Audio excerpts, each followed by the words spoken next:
Thank you, everyone. Great input and conversation thus far. Really appreciated that. So we're going to turn now to David Hume. David Hume lived from 1711 to 1776. He is a Scottish humanist thinker. He's agnostic, and he presents a watershed moment in history as well. He brings skepticism to British empiricism. So we've left the continent and continental rationalism, and now we're moving to the UK. So Hume's immediate predecessors are, of course, René Descartes. You have Boyle, and then Bishop Berkeley, and they had grappled with important elements of skepticism. Hume consciously incorporates many of these elements into a philosophical system that manages to be both skeptical and constructive at the same time. So he has a neo-skeptical stance in all of his works. But he insists that philosophy, quote, cannot go beyond experience. And that hypothesis that pretends to discover an ultimate or original qualities of human nature ought first to be rejected as presumptuous and chimerical, end quote. So what is he saying? There's no such thing as metaphysics. That's what he's saying. He's saying you can't get to first principles. You can't get to essences. You can't get to stratum, things like that. So his enormous significance is because of his critique of causality, or what's called adiology, cause and effect relations. So he's following John Locke and George Berkeley. He developed his own empirical method based on perceptions where he said objects are immediately present to the mind, like this board, immediately present to my mind, which not philosophers, but scientists would be best able to describe, because scientists are acutely aware how sensation works. Follow his thought. His conception of knowledge was such that all that we can know are the sense perceptions themselves, because our knowledge is totally dependent upon sensory data, and only the immediate perceptions we have are the perceptions of qualities. Are you with me? The only thing I have is the immediate perception of this stuff. If you start to ask me, like, what is the essence of the table, I'll never have an impression of it. I have no access to the essence or substance of table. Are you tracking with me? The only thing I have is like access to the qualities of solidity and smoothness and formica-ness, that kind of thing. That's it. And only the scientist is really best able to describe how that works.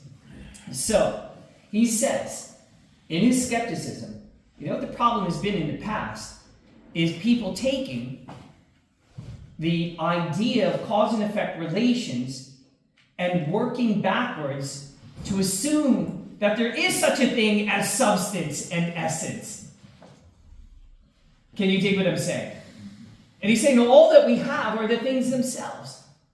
And so he calls into question something that no one had ever called into question before, that Descartes never called into question, and that is cause and effect relations. So he says something like this. We'll put him right over here. Let's say we have billiard ball A and B. He says A, B, whenever we have the A-B relation, C. Are you with me? We would say A striking B is the cause of B, C, right? B is in the position of C because of A. But he says no. All that we ever view is a constant conjunction of relations. We only ever view the phenomenon of A, B, C. In other words, all that we ever view is a probability quotient. Is it in fact the case that A, B has caused C? Or is that just a constant conjunction? Is that just a customary relation? And what he says is that we have fallen into the habit of calling that a cause. So let's just take this, for example. This is going to look ridiculous in the video. Me jumping right here on this floor. Is it a fact that this floor causally will always sustain my body? Or is there a probability, the which, given that the floor is primarily consisting of space, and my body is primarily consisting of space, that there could be a particular arrangement of the atoms of the floor and my body that I pass through to China? Is it possible? And the answer is yes, there's a possibility that could happen. And so he said, what we have here, all that we're left with is probability quotients. That you cannot predicate knowledge upon cause and effect relations. What happens when you take out causality from epistemology? What are the implications? I mean, it collapses? Everything collapses. You're left with nothing at that point. You're left with nothing. And so, with that skepticism, enter one Immanuel Kant. A few things about Kant. The crisis generated by Hume's skepticism of rationalism and empiricism brings us to the great philosophical contribution of Immanuel Kant. Kant is really a transitional figure from 18th and 19th century into the modern era. His critique of pure reason was published in 1781. And the reason that we're interested in Kant is because he produced the great synthesis of the modern philosophical era. He seeks an epistemology that's fully integrated of rationalism and empiricism. Kant was influenced by both within the age of reason, and yet was the son of a Lutheran father and was a pietist. So he has what kind of impression of God? Subjective. And pietism lends itself towards subjective enterprises, and so he has this sense of the reality of God in terms of his particular brand of evangelicalism, and that will leave an important impression upon him. Okay, so let's move forward. A few things about Kant. He was a professor at the University of Königsberg. He never traveled more than 100 miles from his home, never married, no children, no notable works, and he said was just parroting dogmatics until he read Kant, who he said, quote, "Awaken me from my dogmatic slumbers," end quote. In other words, when he came upon what Kant had said, Hume had said, in terms of calling into question ideology, he realized that all knowledge, or the pursuit of knowledge, was now in jeopardy. And so he embarks upon this quest to rescue science from the skepticism of Hume. He thinks that he's on the quest of saving Western civilization. Okay. In terms of importance, Kant is perhaps the greatest, most important philosopher in the history of the world outside of Plato and Aristotle. In terms of topography in the modern era, he's Mount Everest. Full stop. His impact on our situation today is incalculable. We like to use certain words like post-modern and post-Christian, but philosophers and historians of ideas use the term post-Kantian to describe our day and age. Why? Because all of modern thought is reacting to or supporting elements of Kant, no matter what kind of philosophical school it is today, emphasizing his more neo-empirical or neo-rationalist or intuitive measures. Everything from Hegelianism to existentialism to phenomenology, logical positivism, Marxism, all of these are reactions to or emphasizing an aspect of Kant, period. In other words, all of you are post-Kantian. You're a Kantian in your way of thinking. And we're going to bring that out here today to one degree or another, or at least those with whom you are interacting are. He simply has revolutionized philosophy, theology, apologetics, psychology, ethics, anthropology, sociology, and science. He is a discipline in and of himself. Okay.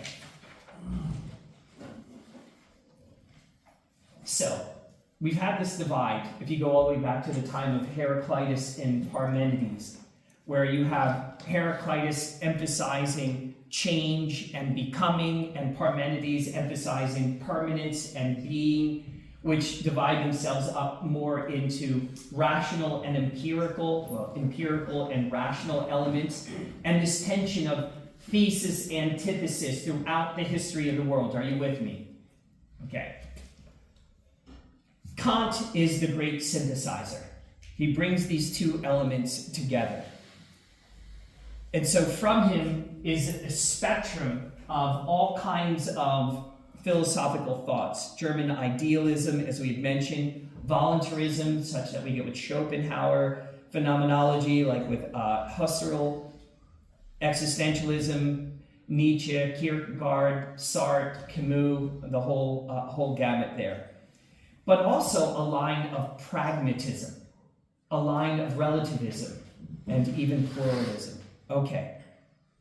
Hence, when historians of ideas talk about the most important revolutions that have taken place in the last 1,000 years, it isn't the American Revolution or the Copernican Revolution that they say has been so transformative. It's the Kantian Revolution. Okay. Can you feel me on that? How big Kant is? So, let's talk about Kant's method. His method in the critique of pure reason for the redemption of the philosophy of science, he calls, and he has a penchant for inventing his own words, as Germans do, right?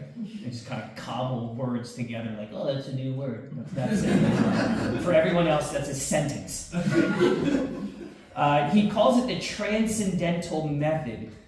And that was his approach for getting beyond the impasse of rationalism's a priori and empiricism's a posteriori approach to knowledge.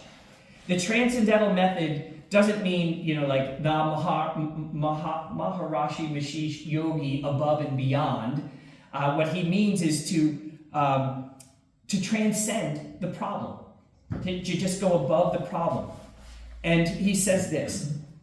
He looks at the question of knowledge and he asks this simple question. He doesn't ask this question, is there such a thing as knowledge? He asks the question above it. If there is such a thing as knowledge, what would be necessary to arrive at it? Are you tracking with me on that?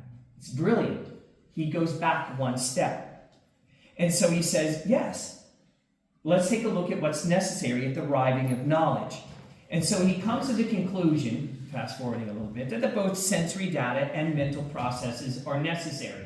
So he critiques both rationalism and empiricism, but takes both of them. He says the fundamental error, the one has been emphasizing one and then neglected the other, and vice versa. But he says, to be sure, John Locke was right. All of our knowledge of the external world begins with experience. So if science is going to be possible, we're going to depend, for better or for worse, upon the input of sensory data. Are you guys tracking it? Okay. In other words, the beginning of knowledge is the senses. But he disagrees with Descartes and Plato that we're born with certain innate ideas, like the law of non-contradiction. You know what I'm saying? So we don't have software in the hardware of our mind. Plato would say that we have comprehensive knowledge of the realm of ideas or forms in our mind, and it's the Socratic method that extracts them from you, right? Like he plays out with one of his dialogues with Plato, and you get Socrates asking a slave boy to articulate the Pythagorean theorem, and he's able to do so by clearing away the obstacles of his baser needs like hunger, thirst, discomfort, the sun, etc.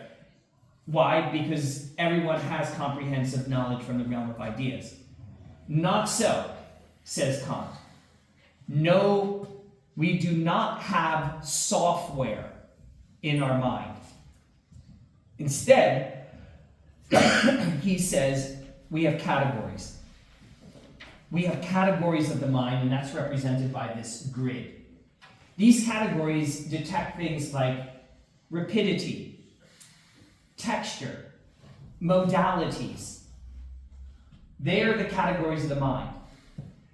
Did you ever play that beanbag game and it has the X's and O's and you toss the beanbag and it'll spin to one of the sides and you get, you're trying to get the, 3 X's on there. Anyone played that game before? You know what I'm talking about. All right.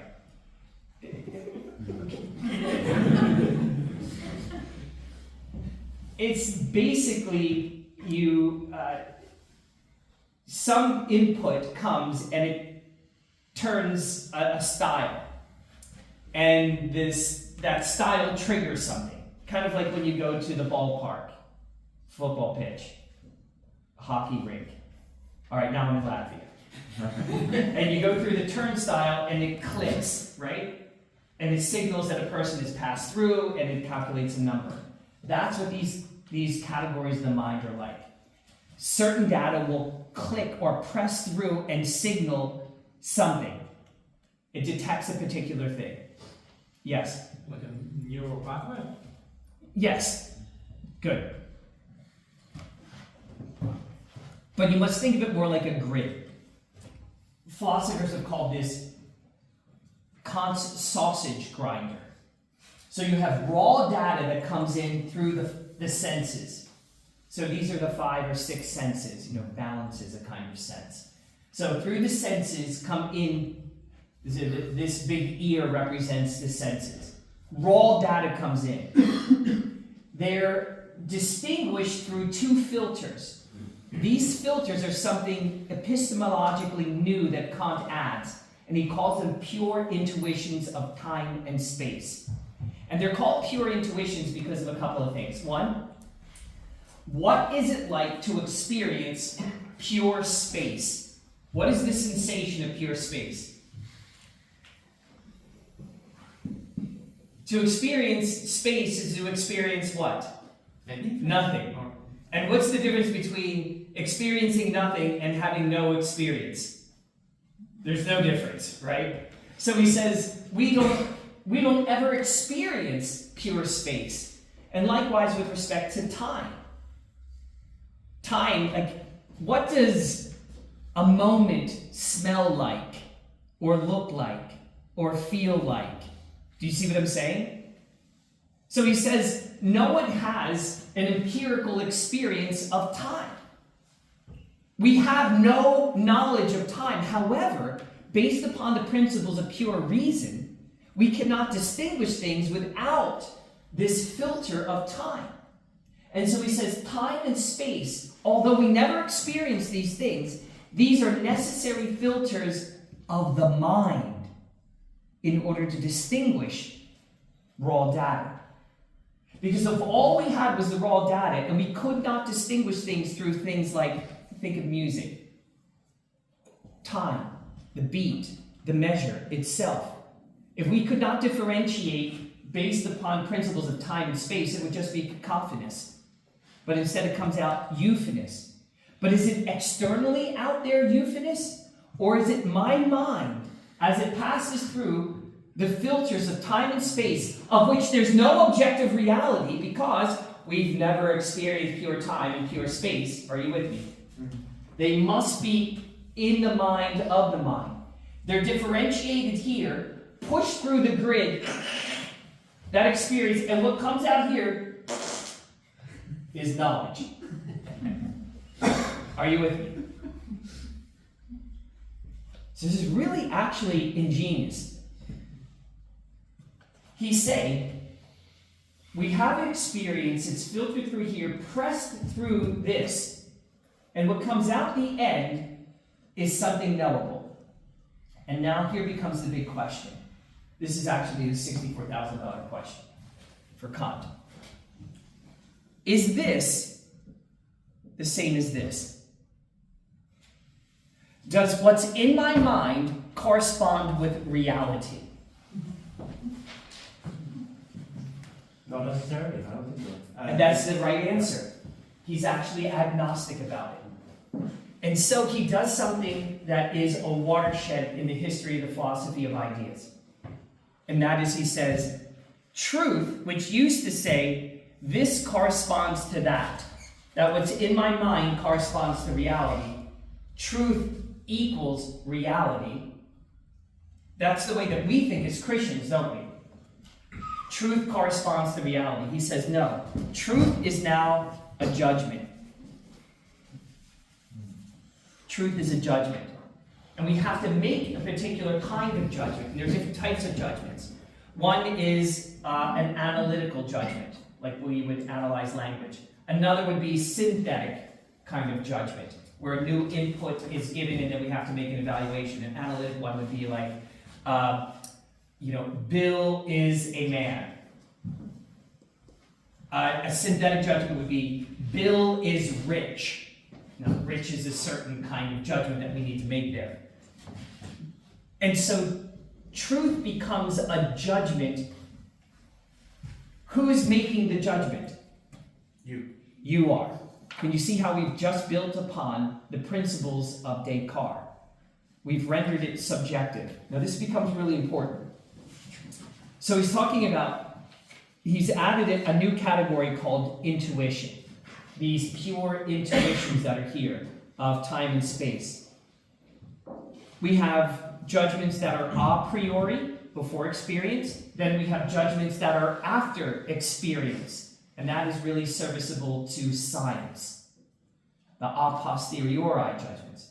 And then the analytic and synthetic judgments. Okay. The process, however, to the proceeding of knowledge is limited only to that domain to which we have access. I'll say that again, and then let's see if you pick up on what crisis it precipitates. The proceeding to knowledge, to making a judgment, is limited only to that domain to which we have access.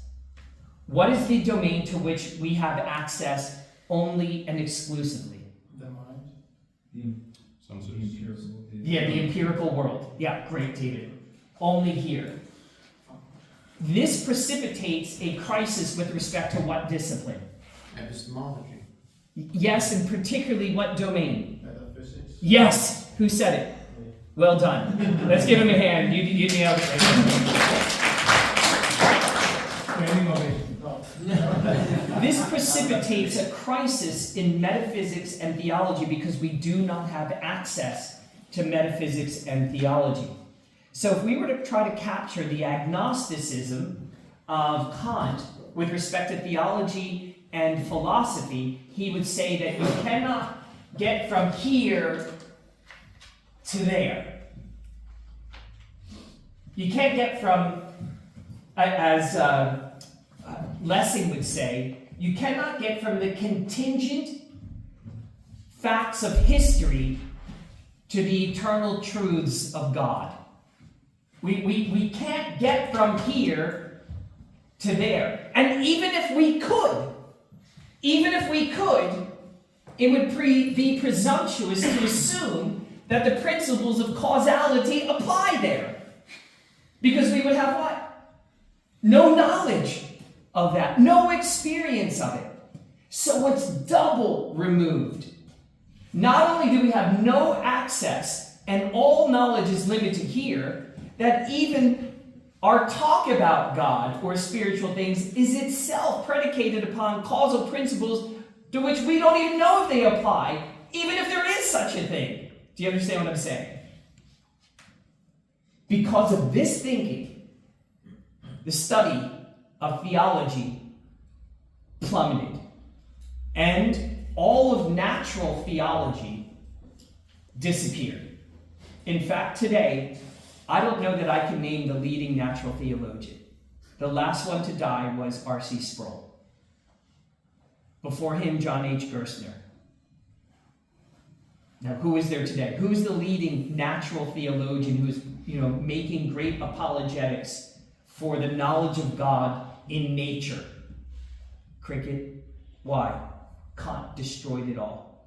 In fact, he applies this specifically to the 5 proofs of Thomas Aquinas. And he says it's vapid and vacuous. We have no access. And we're presuming that causality will lead us to God, and we don't have any access or knowledge of that. Aaron? Yeah, I mean, you can confirm if I'm right, but if I understood correctly, because they destroyed causality, he also changed the way the terms a priori and a posteriori are used, because in Aquinas and in medieval scholasticism, they referred exactly to causality. They refer a priori to that which is cause of something, and a posteriori what was being caused. So this was, they changed the whole term. In Exactly. All right, let's see if you guys can pick this up. If the proceeding of knowledge is limited only to that domain to which we have access, and you cannot get to the eternal truths of God from the contingent truths of history, and yet Kant still believes in God, based upon what?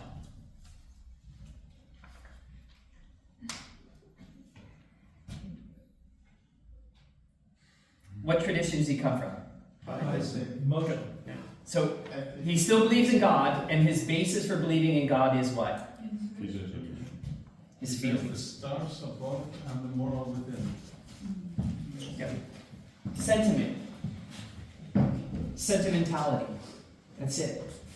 Based upon his feelings. What happens to the objective reality of God and nature? Gone. What happened to the objective reality of God in Holy Scripture? Well, that's already been fed through the paper shredder, right? That's what happened in the 19th century. Hence, we get the higher critical and lower critical movements with respect to Scripture, because Scripture is just what kind of document? A book. Just a book. Just a product of anthropology. We only have access to it here.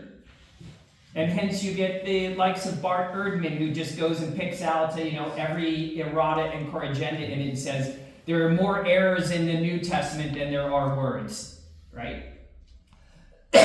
Predicated upon what? It's just a human book, because that's all that there is. Hence, religion itself. All theology is anthropology. Not Christology. Not Christology.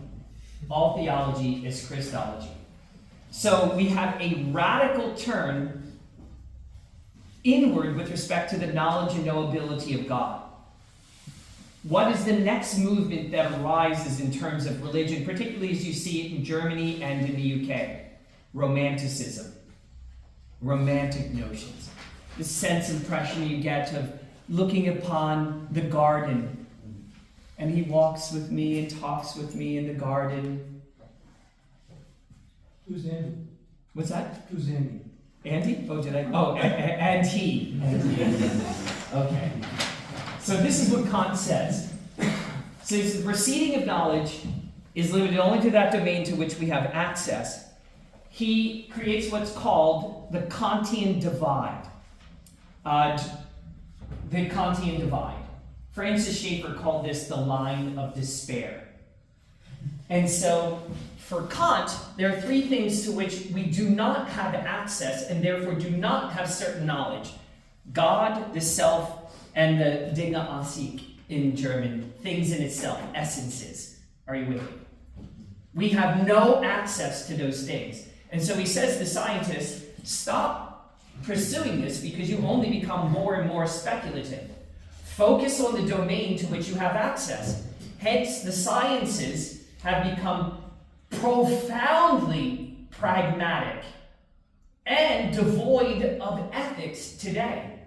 You wonder why we're, engendering human beings from cells, or we wind up with Dolly at the replicated cloned sheep at the University of Edinburgh. No ethical boundaries. Why? All there is science. There is no interplay between God and or metaphysical principles that would be predicated upon essence and things like that. All of that is dismissed. So for Kant, God, self, and essences are put into a new category. Just a category of thought. This isn't a reality. This isn't like a domain, like, oh, you pass through this door, and then here's just like, Let me make a file on my computer. And he drug 3 things into that file. Not that those files are full of anything that is real. He put God, the self, and essences in there. And then the other category is the category of science, to which we do have the proceeding of knowledge. Think about the disciplines at your university. Now, I don't know about here in Latvia, and certainly the ancient universities are different, such that I attended in the UK. But my alma mater at Rutgers University, we don't have a theology department there. Instead, we have what kind of department? Science of religion? Yeah, religious studies. Because religion is an anthropological phenomenon. We can look at the material culture and the books and the thoughts that human beings have concerning religion, but it's a social science. Do you see what I'm saying? Theology, they don't have theology. Why not? Because it's made up. Yeah, there's no such thing. There's no science of God because we have no access, and therefore it's no science. It's no Can you do longer it? the queen. What's that? It's no longer the queen of sciences. Exactly. It's more like the court jester. What has happened to the respectability of the office of holy ministry? Now, mind you, we're going to talk about a bit of a revival maybe in just a moment. But what had happened for the preceding 200 years within the church about the respectability of the office of holy ministry? Continuous decline. Decline. What are the great vocations that one can be engaged in, let's say, 300 years ago? 3 great ones. Law, medicine, theology. Law, medicine, and theology. Today it is law, medicine, and science and technology, STEM, right? Totally have fallen off. Why? Because we occupy the domain of the superstition, of the paranormal, right? Not science. The respectability of the office declines significantly. Pastors take on more of the role of the therapist or the CEO, the counselor, the psychologist, rather than the holy man dealing with holy things at the point where heaven and earth intersect and interlock. Do you understand? Hence the decline of the sacraments, especially the decline of the liturgy. Yes? When you approach this today, for just regular people, how they see it, I think there is, of course, a motivation to believe this system, but there is also a proof put forth. And as you talk about the STEM, technology is the proof. So people are not really interested in science per se. Most of people are not. They are interested in the product that is technology. Yeah. Well, they say that 80% of all the scientists that have ever lived are alive right now. In the history of the world, 80% of all the scientists who've ever lived are alive right now. You know what they're doing? They're making your tide whiter and brighter. They're making your toothpaste shinier. I mean, where are the great massive advancements? If 80% of all, and then it was just 20 years ago, 90% of all the scientists that ever lived were alive right then. Have we had massive revolutions outside of, we have had nuclear, we've had electricity, and mind you, they're colossal, they're monumental. Digital technology with the internet. I mean, you would think that there would be massive revolution after massive revolution, but that's not what's happening. It's actually stagnant. The combustion engine has not changed since it was first invented in the late 19th century. Yeah. Yes. And I do want to press on, but very quickly. What about the AI? Yeah, I mean, that's an important one too, but it's a combination of existing technologies. You're taking quantum now and infusing it with programming. It's the false promise of technology, which has been the plague of the industry from the... And progressivism, right? The idea that we're constantly progressing, but is it yielding moral progression? I mean, I was just looking at a video my wife had sent me of an AI toy where it was learning and programming children. in its Q&A and manipulating them. It was like scary. And it was a Furby. Yeah, you know what a Furby is? Okay, I didn't know what a Furby was, so to me it just looked like what was that movie where you put water on them and they hatched all over? Yeah, Gremlins, right? Okay, go ahead. They are currently making autonomous drones with cultured mouse brain cells. Right. And now people are having adulterous affairs with robots. I'm actually counseling someone in my own parish who has, been engaged in these AI chats, and it's all this sex talk, and it's just a robot. It's insane. Anyway, we'll leave that aside for the moment. Okay, I'm going to talk about each of these three very quickly, and that will lead us up to our next talk. So what we're heading toward is the crisis of identity.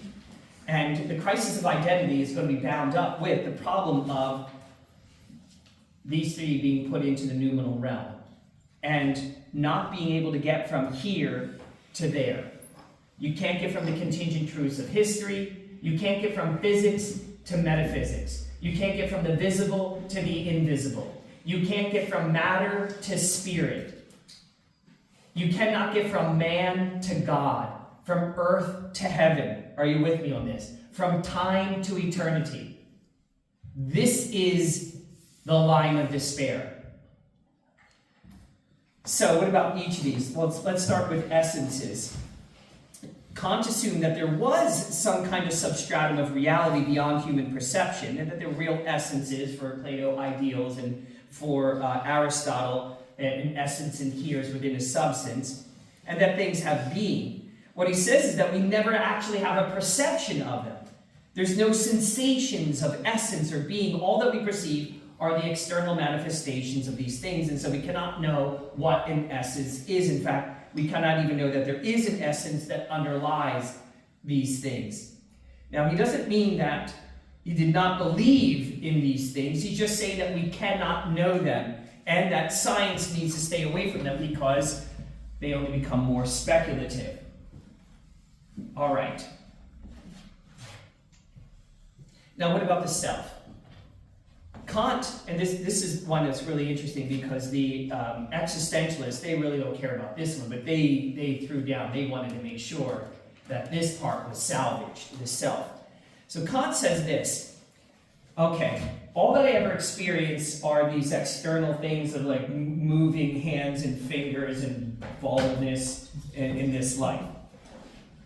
But he says he comes to be aware of himself through what he calls the transcendental apperception of the self, that he perceives himself as a self, and this kind of intuitive experience, a kind of immediate self-awareness. It's an existential experience, it's not scientific, it's something that he said you just have to go with it, okay? So, for instance, I'm aware of myself here. I had an existential moment a few minutes ago. I was wondering if my zipper was down. And as I was here lecturing and talking, I was having another conversation in my own mind, aware of my existence as a being and wondering whether or not my underwear was showing. And I casually just moved my finger just like that, just to check to make sure. And you guys were all completely unaware of it. And that's part of what he's getting at, is this perception of the self that is really non-scientific. Okay. It's interesting how knowledge of the self is so crucial to existentialism, but they're willing to punt the knowledge of God and essences. Okay. Lastly, he says we have no empirical knowledge of God, and therefore God must be said to be put in this noumenal category. What Kant is saying is that while we cannot have real scientific knowledge of the noumenal domain, if it is such a thing, we can certainly have knowledge of the phenomenological one. We cannot prove either by reason or by science the existence of God. The scientific method cannot give us knowledge of the noumenal, it can only give us an analysis of phenomenal things. So what then of God? He says this. It doesn't fall into phenomenal manifestations, and so we cannot get from here to there. We're all stuck here. And so he told Christian Wolff in a letter that being is not an attribute. You can't, with Thomas Aquinas' 5 ways, attribute being to God. He says, there is, and I quote him, there is no difference between a fictional God and no God. Or what's equivalent to, there is no difference between $100 and the idea of $100 with respect to the idea of dollars. We have the same idea of a dollar, whether $100 exists or not. We have the same idea of God predicated upon man, whether God exists or not. And he says it also, that, again, that it's improper to make the epistemological jump from the phenomenal world to the noumenal world, because that would require causal connection. Remember, there's no causal relationship there. Okay, you cannot leap from the physical self to the internal self. You cannot leap from phenomenological causes to a first cause. Why? Because it's a leap of reason. Hence the radical decrease in the study of natural theology. Okay, so what about God? Where does this leave us right now? So Kant has precipitated this absolute and utter crisis. How did European churches react, particularly Protestant ones? The Roman Catholic Church still had the fide simpliciter principle, that even with the scriptures being fed through the paper shredder, which was the authoritative structure for the Protestants, and hence the Protestant churches just emptied out, and we'll talk about that in a moment. The Roman Catholic Church could still just say, yet notwithstanding, we say so. Trust in the church that trusts for you. Can you see what I'm saying? So the Roman Catholic Church was more resilient, although not without hemorrhaging in places like France and Spain and Italy, which it has. The Protestant churches did worse because its dependence was upon the scriptures alone, as it were. And once they had succumbed to being a phenomenological entity, and universities had taken a higher critical approach to the scriptures, there was nothing left. So what was left of God? What became of belief in God? Sentiment. It's exactly right. Feelings.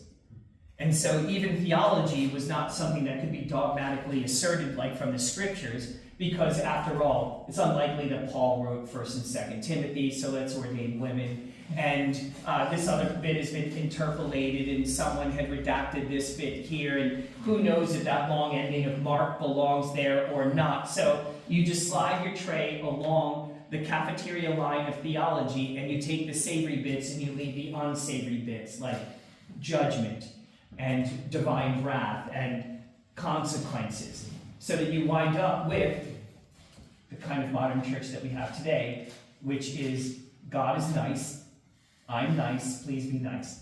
And give me money. Kind of like what we wind up with today. Or alternatively, churches just realized that they had to turn into communities of social benefaction, hence the social gospel, community-oriented. And since anthropological phenomenons are real, what we're given to is social justice. Women's suffrage, equality of the races, homosexual elevation, LGBTQ representation. Do you see what I'm saying? That, or alternatively, the plight to the alien, the incoming immigrant, etc., etc. These become the priorities of an ethic that is determined by whom? Humanity. Why? We don't know if God, if there even is a God. And hence, what have people done with respect to the churches? Left. Yeah, they left. Why? Because where can you get your ethics from? You can get them from Oprah. You can get them from Dr. Phil. You can get them from wherever. And hence the radical fragmentation. Okay, so we close with this. For Kant, you cannot get from here to there. There's literally no access. This is the domain in which we are stuck. And the church capitulated. Said, you're right, we can't. We have no access. We got no proof, folks. We have got nothing. We don't have anything for you. What was the church's response? What it should have been. The church's response was it's become an ethical institution and hence it's collapsed in Europe. What should the response have been? We can't get from here to there. You can't get from the contingent truths of history to the eternal truths of God. What was supposed to be the story? What we can. What's that? God came into our world. That's exactly right. The incarnation is supposed to be the answer. That the noumenal became phenomenal. The invisible became visible. God became man. The answer is the one who is the supreme sacrament, Christ Jesus himself. He came into this world, and hence Luther begins his theology where? At the cross. At the cross. The answer has always been there, right in our tradition. Hence the importance of apologetics that begin with the real historic phenomenon of Jesus of Nazareth. I think this is one of the reasons why not only is the scripture an absolute miracle, not only as the best attested to ancient document in the world with no comparison, right? And its extraordinary contents and cohesion, semblance, but even something like the Shroud of Turin gives us, as it were, something that has both the crucifixion and the resurrection fused to it and can be used in terms of apologetic endeavor to bring people back to the scriptures, in which we find the real historical Jesus crucified and resurrected. Do you see what I'm saying? Okay, so Kant told the wrong story. He didn't give us the incarnation. And that same incarnate one is still present with us here. Okay, so that's where we close in this segment. We close with this. All that we're left with respect to God is this subjective impression. With respect to who and what I am in terms of his self, it is no longer attached to the image of God or grounded in the phenomenon of Christ. Now it is something that is subjective, as well as the axiomatic foundation for my being. The next lecture that we have, we're going to talk about humanitarianism and what has created the framework by which people today have moved into ideological constructionism, that they construct their own identity. Why is it so hard to proclaim the gospel today? There's an entirely different paradigm, an entirely different worldview by which the world operates. Descartes laid the foundation, and then the structure for modern thinking was given to us by Kant. Okay. Well, let's close there. It's a good time for us to stop right at 1:15. Thank you for the additional time, everyone.